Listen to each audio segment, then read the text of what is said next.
Hi, I'm Adam Beck. I'm the president of Andover Little League. We're here at Nor'easters in Tewksbury, and Corey Carter is nice enough to do a training session, a coach and manager training session for us tonight. I hope you'll look at this and look at the different ideas and skills he has for running a practice and get something out of it.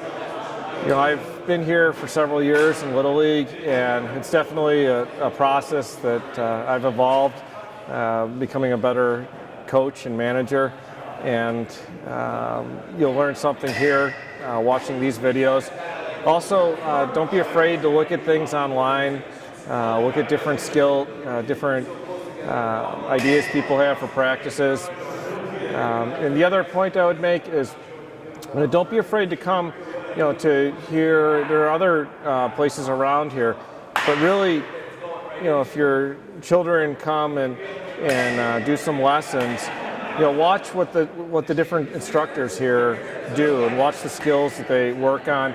Ask questions, and I think that'll serve you well when you go and manage or coach a team.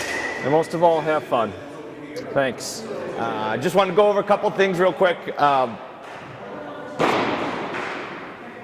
We're here to, like Adam was saying, just get something out of it. I've gone to coaches' clinics before, and whether you get one thing out of it, you get one thing out of it. And I've been coaching for 12 years now. I'm 33, and from my first day of coaching to now, I'm completely different. I'm learning different things. I mean, all of you guys have different jobs, and I'm sure you don't do the same thing from day one as you are today. So, kind of take what you want and, apply it to what you guys want to do with your kids, and especially coaching. Coaching is not easy. You have a lot of things to go over, like not even just the skill stuff, the throwing the baseball. Like, you have to make sure nobody's getting hurt. You have to make sure that everybody's feeling good, make sure they're not having a bad time. So there's a lot to do with it. The number one thing I would say is, how many head coaches do we have here? Get as much help as possible. It's super difficult, and if it takes one person to just flip in balls to two other kids, it helps out the practice so much in the pregame stuff, and the field work too. That helps out a lot. So you're always looking for volunteers.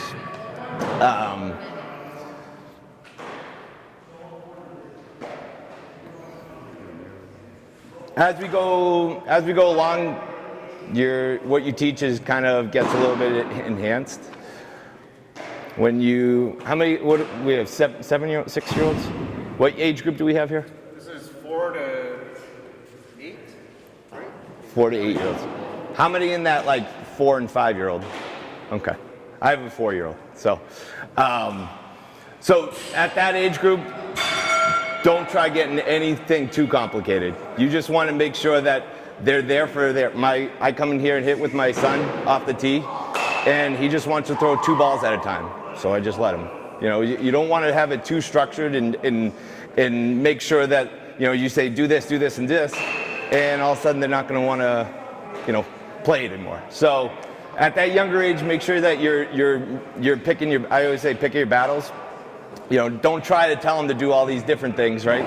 Just pick out 1 or 2 things that you want and let them do all these other things that they want to do. So my 6 through 8-year-olds, they're getting into coach pitch. Are they kid pitch at 8? Kid pitch at 8. Okay. So as those go along, then you're starting to get wins and losses and playing time. And at that age group, you really want to make sure you're moving kids around as much as possible. I'm sure that you don't remember that a kid didn't play the infield during the game, but I'm sure the kid does. So it's super important to make sure that you're moving kids around, playing multiple positions. I get so many kids in here that, I'll ask them how they did. Oh, I played 3 innings, 1 at bat. Every week, 3 innings, 1 at bat. And I'm like, you couldn't find a second base for 1 inning? Again, that's what kind of puts kids away, and obviously now they come to me because they want to get more reps in. So it's really important to make sure you're moving kids around and keeping it as joyful as possible. I know it's like kind of one thing that Adam preaches, and you know, I don't really remember what team I was on Little League. I mean, I don't know if any of you do, but I don't know how many wins I got. I don't know how many innings I played in catcher or shortstop. I don't remember. But at that point, it's really important for the kids. So super important. Make sure that they're enjoying their situation.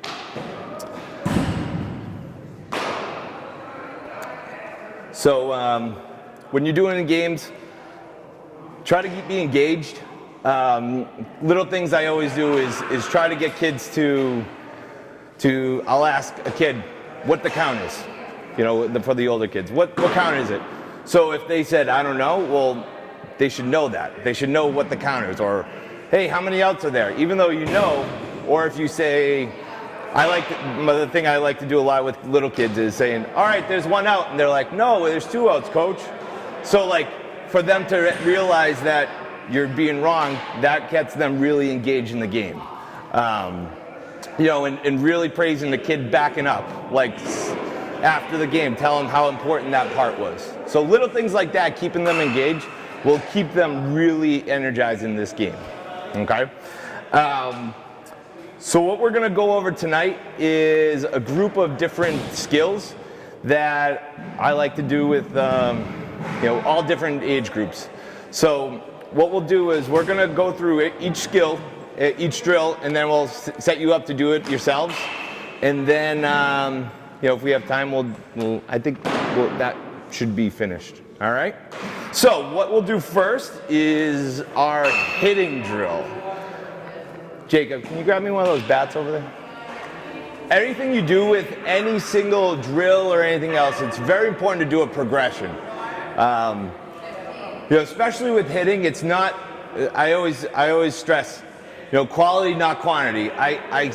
When we used to have machines, I used to always see somebody whipping the ball through a machine going boom, boom, boom, and the kid can't even stand up, and then the ball's not going by him, he's not getting everything lined up, and it's counterproductive. So it's really important to stress quality, not quantity.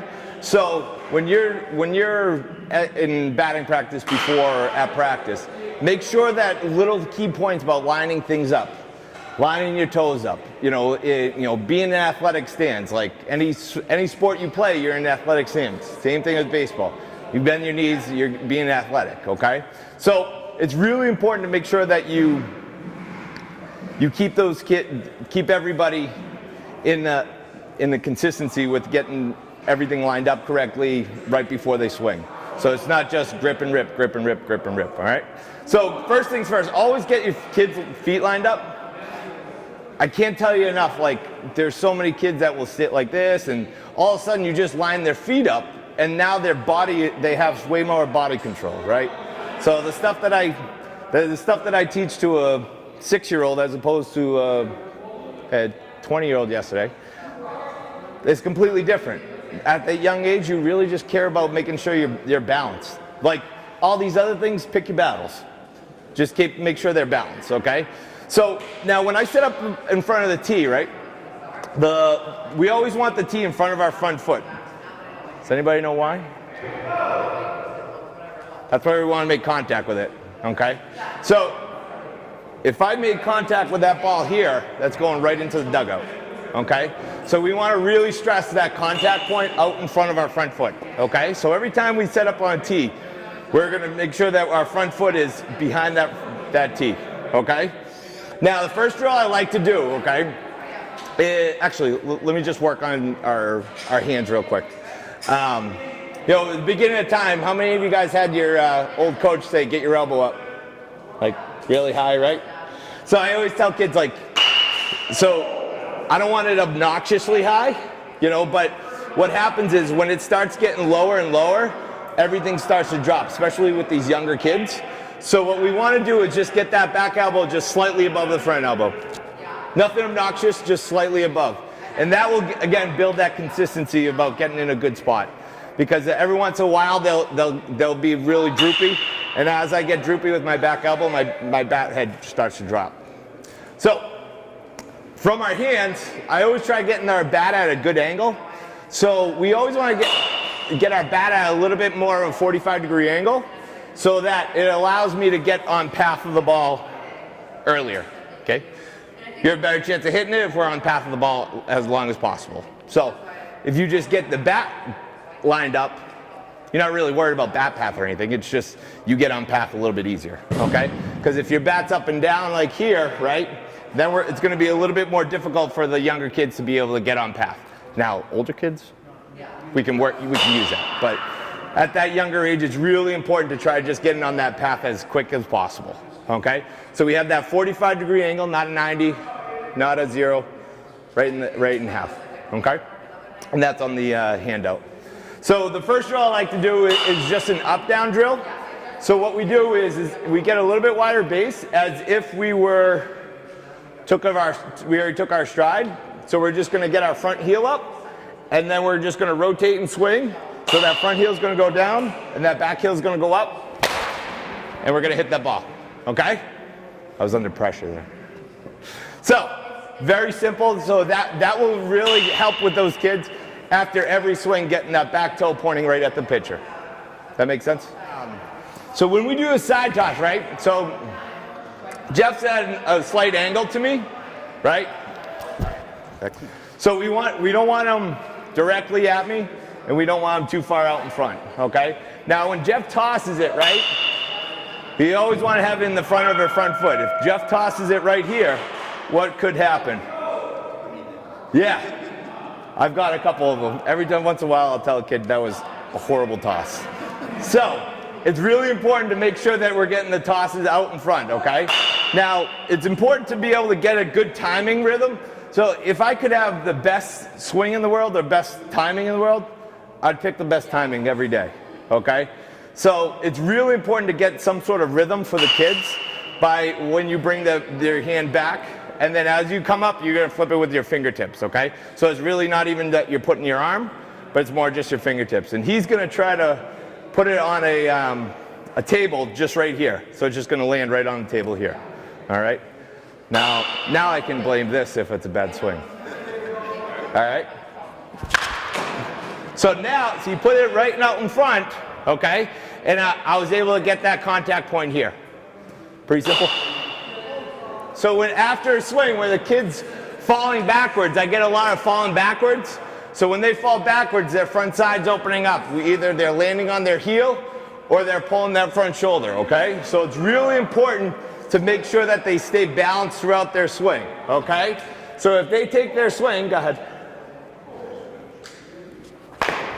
And he's off balance, that's going to tell him that we got to maintain that balance throughout.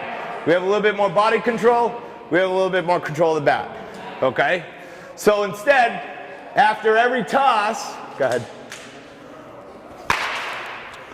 See how I'm nice and balanced? My back, shoulder, hip, and knee are all lined up. So it's like a freeze to make sure that kid's body control is set. All right? Because again, we want to stress those quality swings and not quantity. So I would rather that swing than 5 bad swings. Okay, so it's really important, especially with swinging. You have to make sure that you build up that muscle memory correctly, rather than throwing 1,000 balls at a time. All right, so this is like probably the most important part of this age group is catching.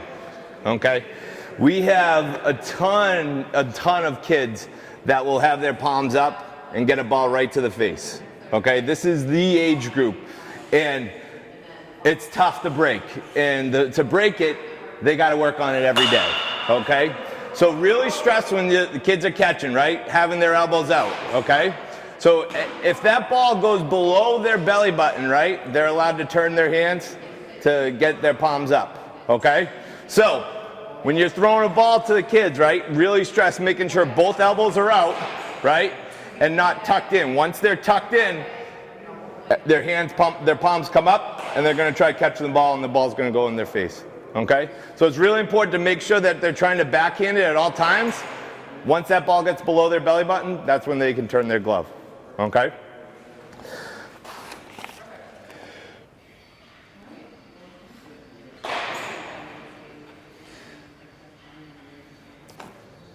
So what we'll do is, I usually like to find a point. I do a lot on like these mats. So what I do is, I'm straddling this line. So what it's getting me in the spot that now I can have some points to line up, okay? So as I catch the ball,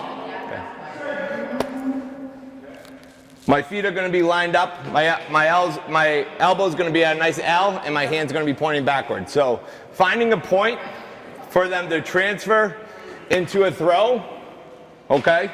Obviously, it's not going to go that smooth, but as long as they're trying to move their feet and catch all at the same time, it's really important. It will help out for them to utilize that into game stuff, okay?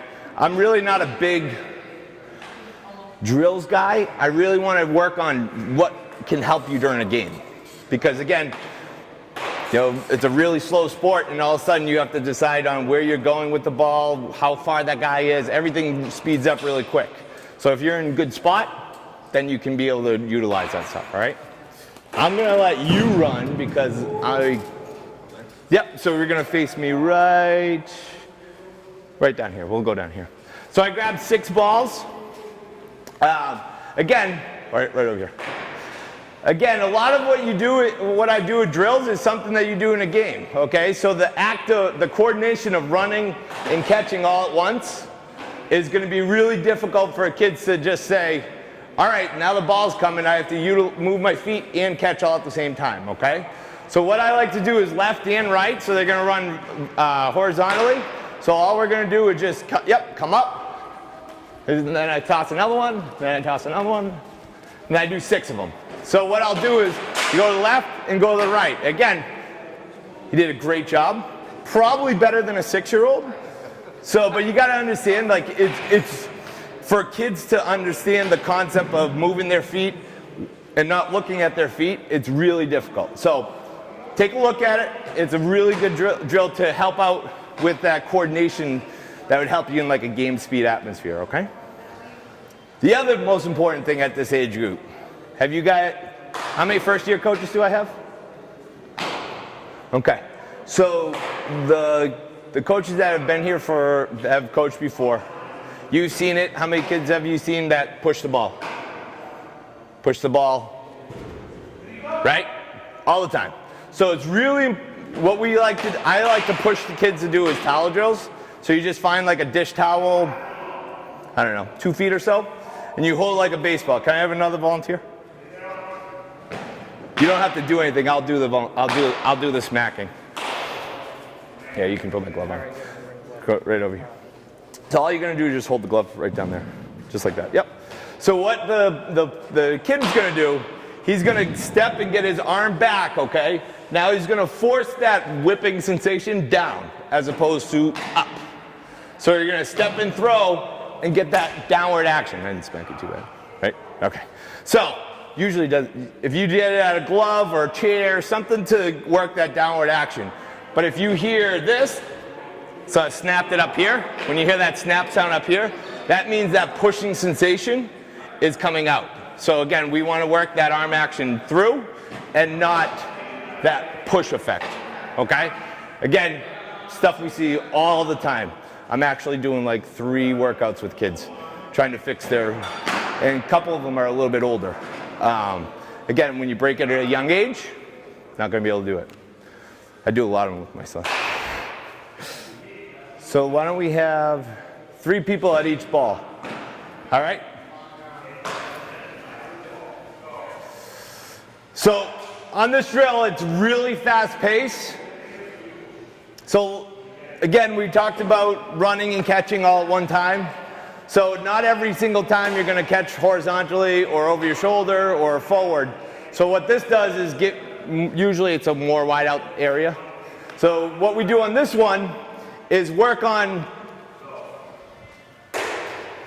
getting ready. Every person that's up would be facing me. So what would happen is you would show me your ready position. Your hands would be out in front.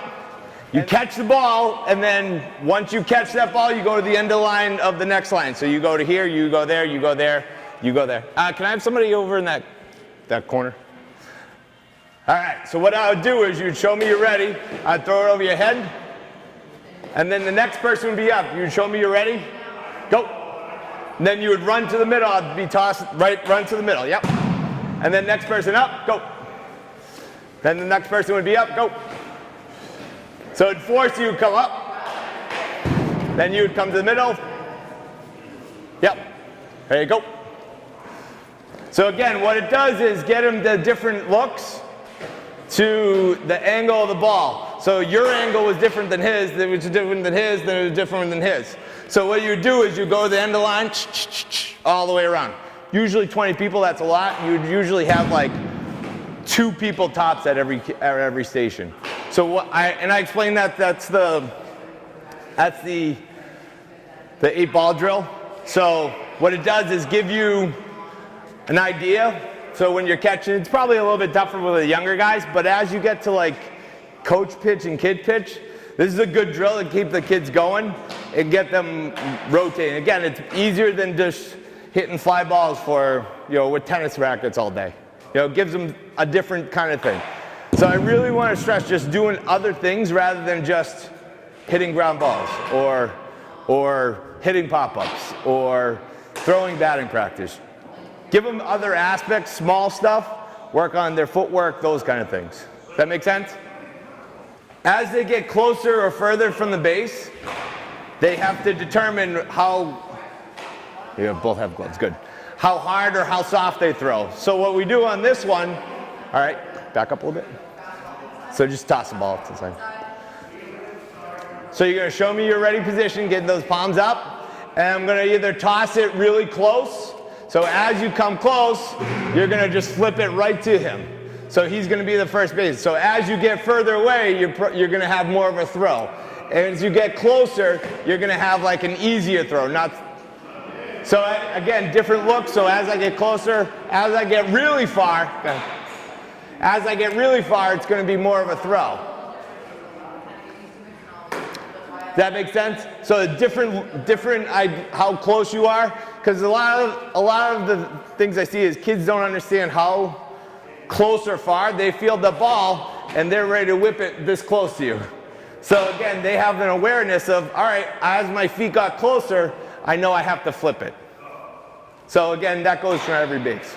So those are probably the 2 ones that pretty much any age group can do. Again, the T-ball probably, again, T-ball, you're trying to figure out ways to make sure it's enjoyable, make sure they know what base is which base. As you get the coach pitch and kid pitch, these are kind of skills that will help them, again, rather than their same things that they see every day.